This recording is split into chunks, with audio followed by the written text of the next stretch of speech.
The following is a special presentation of Tony Curry Radio.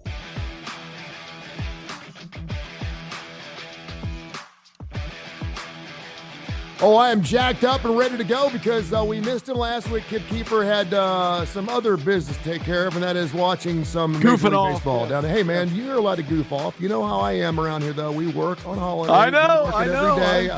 Enough of this. You've had your time off for like the next couple of years. That's right. So I wanted to throw something out. How does the anatomy of how we handle our disputes, from a lucky punch in the smoking pit to the Supreme Court, sound to you? I'm speechless, and that's rare. Well, this Bediako case is just will not go away. Yeah, it won't. The Alabama Supreme Court obviously denied Charles any playing time until his appeal is heard. And I'm like, wait a minute, what appeal? How many times does he get a chance to go back before court? I think it's like the third or fourth time, because every time we say it's dead in the water, he comes back at a different court level. And so he obviously wanted to play. The Alabama Supreme Court said no. Normally, you would assume that if he's under appeal, perhaps they would allow that to go through, but it didn't. So he's not going to be playing in March Madness, it appears, at least until the appeal goes through. And then also it appeals that his appeal may be dead as well. But I thought to myself, with all the things going on in college football with the NIL and the transfer portals and all that stuff, we have been talking more about court. Particularly the NCAA versus House, obviously was, and that's not the House and Senate. That is actually the name of the individual who was part of that case. Brought the suit, a swimmer. Exactly. And that kind of opened up the Pandora's box of lawsuits. And now everyone's going to court over everything.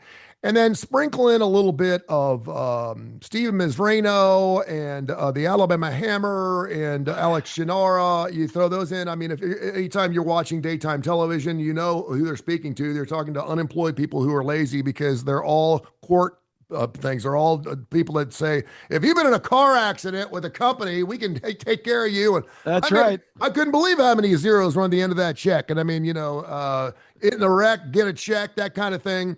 So I went and did a little research, and this is really amazing. Did you realize that from 2012 to 2024, we have actually had a 27% decrease in court cases in the United States? Personal injury, that's debt, and of course also personal injuries, as well as debt collections and other things. We roughly have 66 to 70 million court cases a year filed in the United States annually. Think about that, 70 million court cases annually that are served every single year. But that is actually down from a high of about 100 million cases that we used to have back in 2012. So despite the fact that it seems like everything is going litigation, everything is litigatory, and it seems like everyone's suing everybody and all the people. And I keep telling my son, if you're a lawyer, you'll never have to worry about finding a job. You'll always have a job. That's for sure. They always win. They do. And having been in a case right now for a child custody situation. That never ends. That never ends. And so it just keeps going and going and going. And of course, until you fill up that retainer, they're not going to work for you. But I wanted to get your thoughts because I remember I was 15, 16 years old. I was in the freshman building at Lakota High School up in Westchester, Ohio. We actually had cows outside our windows. We used to take my dad's 9-iron, 8-iron late at night, and we'd go out there and we'd do cow tipping and hit golf balls at the cows outside of our high school growing up. That's how rural it was. And I'll never forget, we had this thing called a smoking pit.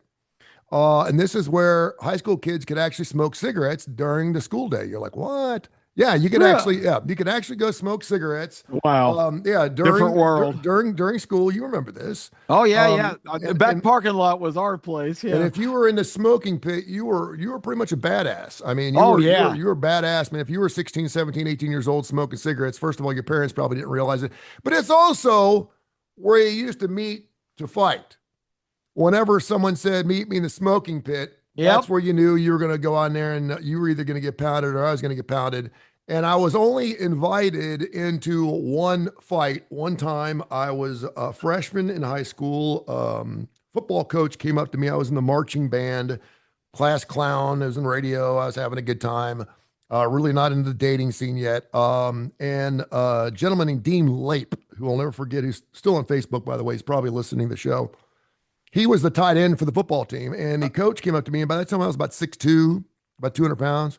And he said, Lakota's looking for a great tight end. Why don't you try out to be a tight end on our football team? I had never played a stitch of football. He goes, we'll walk you through it. We'll get you through it. And I said, man, if you think this would be, and I knew the ladies loved the football players. Yeah. Not so much. That's why I played. Exactly. Not so much the secondary trumpet player, but they did love the football player. Definitely. And so I remember sitting there and he goes, why don't you come by after school today? We'll try you out. We'll do some 40s and we'll see how you test out, blah, blah, blah, blah. But I was already like good 4 or 5 inches taller than everyone else. So I knew I had the size. And tight end didn't seem like I was going to be, getting pounded every single play. It wasn't a lot of offensive. And Dean walked up to me. He will dispute this fact, but I know it was true, and said, if you try out for the football team, I will beat your ass. Oh, geez. And so I was like, and Dean was kind of like a friend of mine. It's not like we had lunch together. Or anything. Like, he's on the football team. But I knew Dean. I sat next to him at school, and he was always kind of a nice guy. And I was thinking, because he was the starting tight end. Yeah, and he was like, you're a potential rival. Yeah, potential rival. And I was quite a bit taller than he was, although he was built. I never touched a weight until, I moved down here in Birmingham when I was in my mid-20s. I never worked out a day in my life, but I was into track and I was really into running and stuff like that. And so he certainly had the size on me from a bulk standpoint. But I remember saying, if you go after school, I'm going to meet you in the smoking pit and I will beat your ass. Oh, my gosh. And I had been to the smoking pit several times to see some fights, and there were occasionally that lucky punch. We can go back to Peter Brady. Do you remember the episode Peter Brady where he got vaguely, smacked in the face? Do you remember the Opie episode where Opie goes I remember that one well. He comes home with the shiner. He goes, look, Paul, look. And he's like, wow, he got you good. He's like, I know, and it didn't even hurt. And he's like, close his eyes and get pounded. That was a bully, yeah. You talk about Ralphie in A Christmas Story where he was absolutely annihilated. What was his name? What was that kid's name? Was it Ralphie was fighting? I don't know. He was terrorizing him too, but he just beat the shit out of him. He had his what was his name, Fritz or something like that. Anyway, he had his little buddy that wore the little gangster hat. Yeah. That he used to hang out with. So occasionally a lucky strike would be matched, David and Goliath kind of thing. And I'm just trying to figure out how we went solving the world's problems by bare-bisting it, just absolutely just fighting each other to the point now where if you touch me, I'm going to sue your ass. And I wanted to get your thoughts on that because I know you've been through a lot of different things. You were in a football team. You are a fighter. I know that. But I wanted to get your thoughts on how we've gone from handling things mano a mano to now, of course, I'm calling my lawyer. I think you just hit the word right there, that it's the rise of lawyers. And maybe it could be traced back, Tony, for many, many years, you were not allowed to advertise your services if you were a lawyer. That's crazy. That was like, it was like taboo. I don't know if it was illegal, but it was just not done. It wasn't proper. It was like, you got the association of being an ambulance chaser. Yep. I think when people started taking litigation as opposed to standing up to their problems, blaming it on somebody else, I think that opened Pandora's box, sort of like what we're seeing in college sports now. Once that box gets opened and that becomes kind of the mainstream norm, it's probably a lot more appealing to say, well, I'm going to sue your ass. I'm not going to stand there and take a beating or, throw down with you. I'm taking you to court. I'm not taking you to the smoking pit. Yeah, a friend of mine, my father, we used to go to Vegas every year, and I've shared these stories, like 9 or 10 of us, and there was this guy named Pat, who was probably in his 60s, a nice guy, but worked for the Cincinnati Police Department. And went to Vegas one year, and man, he was throwing around the cash, and I was like, man, Dad, what's up with Pat? He goes, oh, he won a lawsuit, with the Cincinnati Police Department. He closed the door on his foot or something, broke his foot, and he was out. They fired him, and so he sued the police department, and he got like $80,000. This is back in like the mid '90s. Yeah, that was a huge. And I was like, wow. And then of course, 3-4 years later, he's broke off his ass, and I'm like, how's Pat doing? He's like, oh, he's just he's working at Kroger's down there bagging groceries. Oh god. And then a couple years later, we go back to Vegas, and he's with us again, throwing cash around like it's nobody's business. And So he sued somebody else. I said, let me guess. He goes, yeah, he won another lawsuit. And Unbelievable. I said, how? And he goes, oh, he got hit by a police, they hired him back, and then he got hit by a police car. And I'm thinking to myself, and I know there's people like this that actually go out and actually win lawsuits. There was another friend of mine that normally would say, there's no way I'm going to sue this individual until the lawyers get a hold of the case first. And they're like, if you're not suing the individual, you're suing the insurance company, right? So even though it's a friend of yours, you're not suing, well, ultimately, if you're suing your friend, you're suing your friend because it's costing us all more money. It's going to cost your friend more money down the road. But you're suing the insurance companies. Oh, well, if I'm suing those baddest bastard, the insurance companies, screw it, let's go for it. Let's do it. I think we can get you, And so he had a case where it was like, ended up getting like $320,000. It was one of these insurance companies that you see in television a lot. And by the time everyone had gotten paid, he walked away from the case with $62,000. Wow. It's crazy. And it took 2 years of his time. He lost his job over it. He's now working, as like a night guard at a school. I'll just put it that way. And I'm thinking to myself, was it worth the 60 grand, that you got when you got a check for 320? He's like, I don't know, man, just what it put my family through. And the fact that, he said that he was disabled. And so he had to be disabled. He's not really disabled. I mean, he made it look like, and of course they had cameras on him. They had private investigators following him around everywhere. Sure. That and the other. And so, and then I'll remember one other thing. I was in a car wreck when I first got to town, where I was pulling out in the middle of an intersection, and a guy went screaming through the intersection, hit me head on. Oh, jeez. And I hit the windshield, and he was in a company car, and it was clearly his fault. And I can remember the police officer saying, okay, we've called you an ambulance. And I was like, no, I don't want an ambulance. And I was headed to work, doing an afternoon drive. And I was like, I don't want it. And he's like, you don't want an ambulance? I was like, no. He goes, you need to go to an ambulance and make sure because you hit your head on the windshield, you need to make sure you don't have da-da-da-da-da. And I was like, no. I said, I'm fine. It's cool. We make mistakes, blah, blah, blah, blah, blah. And then I remember his insurance company calling me like a couple of weeks later saying, Mr. Kurre, we will handle everything. And by the way, for your pain and suffering, we would like to give you $500. $500. Wow. How generous. And I took it.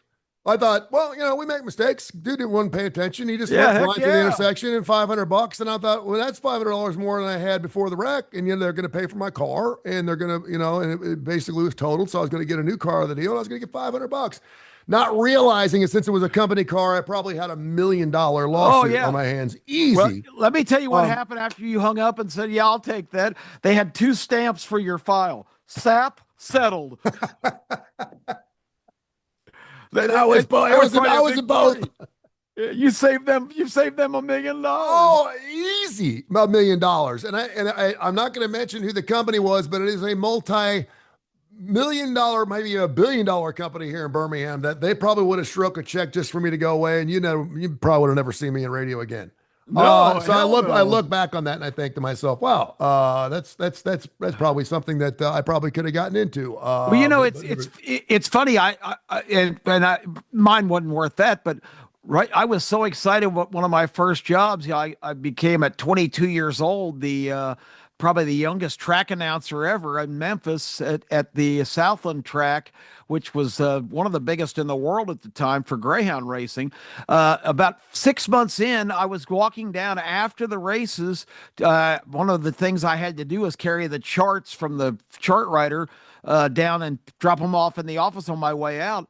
And somebody had spilled like popcorn oil on the tile floor. And I'm just walking along, just minding my own business. And next thing I know, I don't know if you think about how slippery that surface is, like coconut oil. Yeah. I worked at Kentucky Fried Chicken. I know. Yeah. My feet went completely out from under me and I slammed down and it smashed my elbow on that thing. My elbow hurt for like a year. It's still, if I put it down in the wrong position now, I still feel it. You probably got a concussion. You probably bumped your head. Well, I hit my head, but nobody made a big, because my elbow was hurting so bad and it swelled up. Anyway, security, came up and wrote a report, and I could have sued my employer, but I was so grateful to be on board. I, didn't even this was, whatever, 40 years ago. So I didn't even consider it. And I look back at that now. Every time I put my elbow on the desk, I said, "You're a dumbass." I had a major concussion, I know, from that car wreck, and it still's affected me my entire life. My back injury, I'm sure, had something to do with it. My shoulder, both my shoulders. And so I look back on it now. At the time, again, I was in my mid-20s, and I just realized that accidents happen, and I didn't even think anything of it. And I just remember thinking how happy that woman was. Just like, is $500? I was like, well, yeah, because I didn't have. But at that point in time, I wish my insurance agent at the time would have at least called and said, "Hey, listen, they're probably going to make you some type of offer or something," dude. But I didn't have that advice. So looking back on it, yeah, that was my $1 million pop. That was my $1 million shot. But well, and one other example, somebody really close to me was in a terrible car wreck. She was in the passenger seat with her daughter driving. Her daughter actually ran a stop sign, and they got T-boned on my friend's side. She had a broken neck, basically. Oh, wow. And they didn't know if she was even going to survive. When she got to the hospital, she did survive. She's back in form now, but she wound up actually because now in this age, which we didn't have all these years ago at this time we're talking about, nobody was knowledgeable enough, or it just wasn't done. But now it's coming. She ended up suing her daughter's insurance company because her daughter was responsible. Oh, wow. And she got a $2 million settlement suing her daughter. And I said, "Well, your daughter's never going to be able to get insurance." She goes, "I just got $2 million. I'll find some insurance for her." Put some insurance for her. I mean, just think hilarious. about that. That's how your mind. That's the first thing I thought is, well, that's going to screw your daughter forever. No, I got $2 million. My daughter's going to be fine. Yeah, I was also in I'll never forget, because I just had my car painted. I was driving a Monte Carlo SS, 1984. It was beautiful. It was my dream car. And I was with my girlfriend at the time. We were downtown outside UAB, and a police officer was right on the corner. A doctor ran a red light and hit us, T-boned my car, totaled it. And at the time, my girlfriend sued. And basically, he had a better lawyer than we did, and basically said that the light must have been green on both sides, which is an improbability. But with that being said, it just goes to show that if you have the right lawyer, listen, for the right thing, when you're talking about a lifelong something or other, I certainly understand that. And I understand that we are a litigious society. I just don't like when the law comes into my sports. It's one thing that is like, you and I mentioned this too, when we were talking about the innocence and the novelty and or the naivety of the college experience has always been not paid. You're going to have fun. We all went to college, and you go there for your degree, and less than 1% are we playing at the next level, and blah, blah, blah, blah, blah. And now it's gotten to the point where, the lawyers will find you before you find them.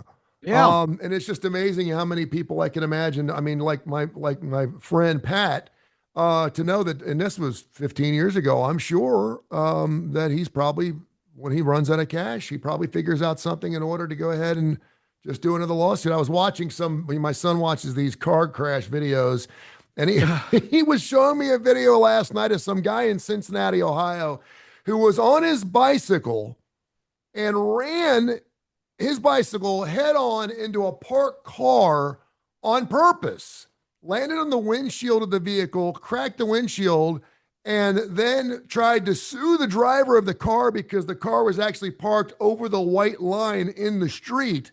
And what they didn't realize was the car driver had a dash cam. And got it all on camera, showing this guy sizing up the car, getting about 100 yards back, taking his 10-speed and ramming it into the thing. He went flying over the top, cracked the windshield, and it was all on tape. It was unbelievable. It was beautiful. And obviously the guy broke a leg, broke an arm. He didn't get shit for his because he caused the whole thing. He should have to pay the driver for all the damages. Yeah, with the dash cams. But what are your thoughts? And I'm gonna let you fly. But yeah, What the Bediako thing, and it's so funny because every time he walks through a damn door, he's got to bow down. It's hilarious. He's the tallest black man I've ever seen in my life. 7'1". Yeah, he barely fits through any court doors. Um, It your thoughts on and I'm trying to think. Can you take me back a little bit and give me a court case that was in any type of sport that kind of really outside like a civil case, outside a man beating his girlfriend or something like that. But I'm trying to think this because the steroid thing never really went to the courts, did it? I'm trying to think if there was no. anything else that were and I Well, know from an Olympic standpoint, I know there have been several yeah. lawsuits, but yeah, it's interesting. Well, two landmark sports cases that set the tone in the 60s, of course, was for years and years, the same thing college sports is trying to get now, Tony, this antitrust, which just basically means you can't be as a group and write rules that prohibit people having individual rights. Because that fosters a monopoly. Curt Flood, an outfielder for the St. Louis Cardinals, got fed up that he couldn't, even though his contract was up with the Cardinals, they still owned him. So unless they give him his release, he couldn't even go play for somebody else. They Yep. didn't want to re-sign him, but they have the thing called the reserve clause that went through every level of court, starting in St. Louis Municipal Court to the state courts, the state Supreme Court, to the U.S. Appeals Court, and wound up in the Supreme Court where he got a favorable decision. And that took baseball. That's why we opened this era of free agency Yeah, now. you're right. You're right. That was a landmark case. The other one was Muhammad Ali, who was, of course, the heavyweight champion of the world. He was stripped of his title because he refused to enlist in the U.S. military. He famously said, "I got nothing against those Viet Cong guys." But Ali took a stand based on his religion, and so many courts struck that down that eventually that got to the Supreme Court as well, and they ruled in Ali's favor that he could, in religious objection now still stands. But those are the two landmark cases. But the problem with this era is the kind of the sharks in the water, the buzzards flying overhead. They're the ones getting rich on all this because the dirtiest word in college sports for years and years was agent.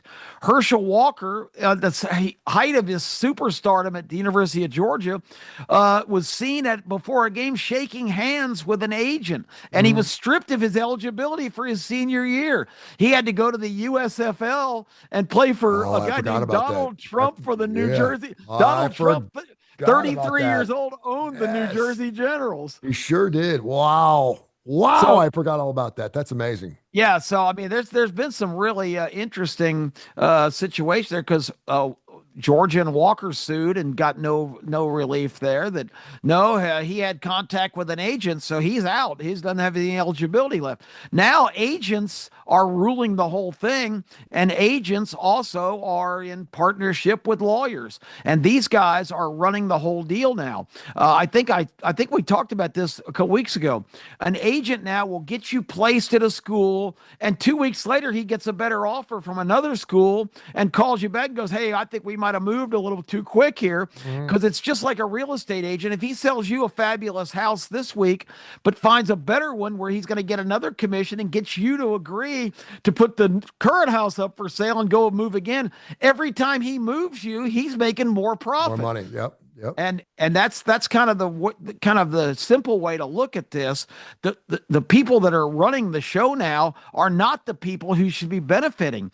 It's the universities and the fans of those universities and the individual player, and all of us are just kind of pawns in the game now, while super agents like Jimmy Sexton and others and every lawyer known to mankind, the NCAA is a bad example. Instead of understanding the inevitability of players getting compensated, they fought it all the way to the Supreme Court where they lost 9-0. The Supreme Court said, These people have a right to make a living, and be compensated for their skills and their name, image, and likeness. Not to be paid as a professional player. Name, image, and license, which has been bastardized, as you know. This is not about name, image, and license. This is giving them a contract to play football or basketball. But that was the case that opened up to get paid to play. Period. It did, because they kept saying we're not going to pay to play. We're not going to pay. They had to figure they're out. Student athletes. They had to figure out. They get a loophole, scholarship and 3 squares a day. But they're making $500 to be on EA Sports, Madden's 2020 and blah blah blah blah. And Bediako, don't kid yourself, Bediako. This is not a desire to go back to college and play college basketball. This is a desire to make big money because Bediako in just a couple of weeks at Alabama made $500,000. They gave him a bunch of money to come back.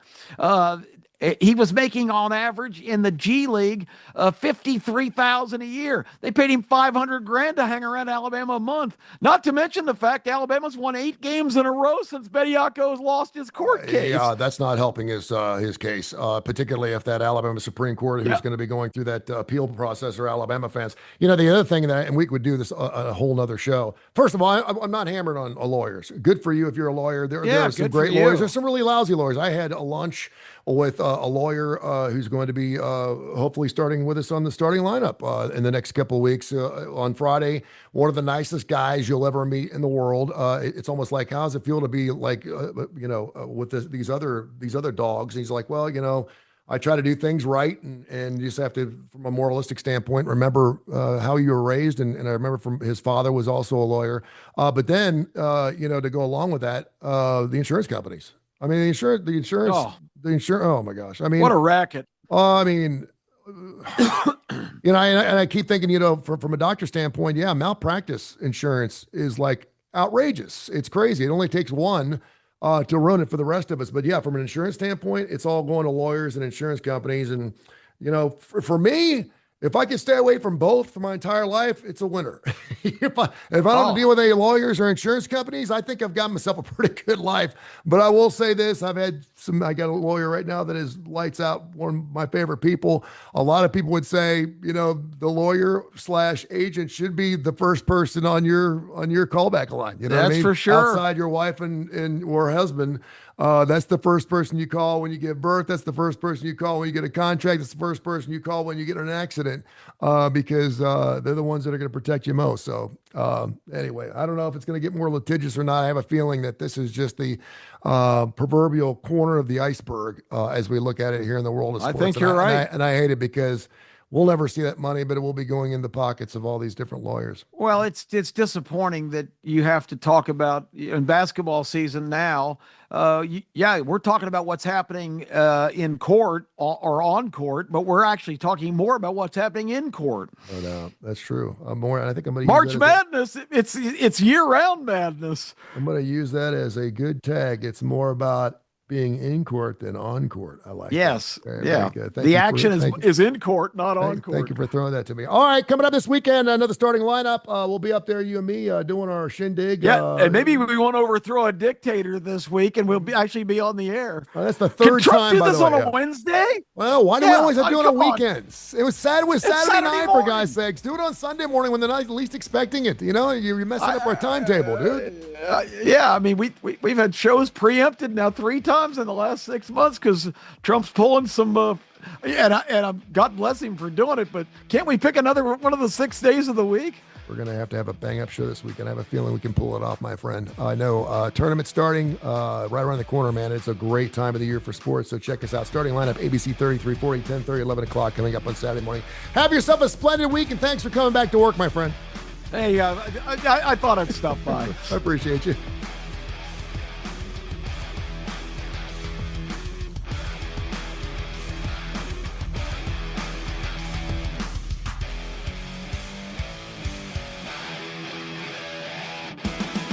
This has been a special presentation of Tony Curry Radio.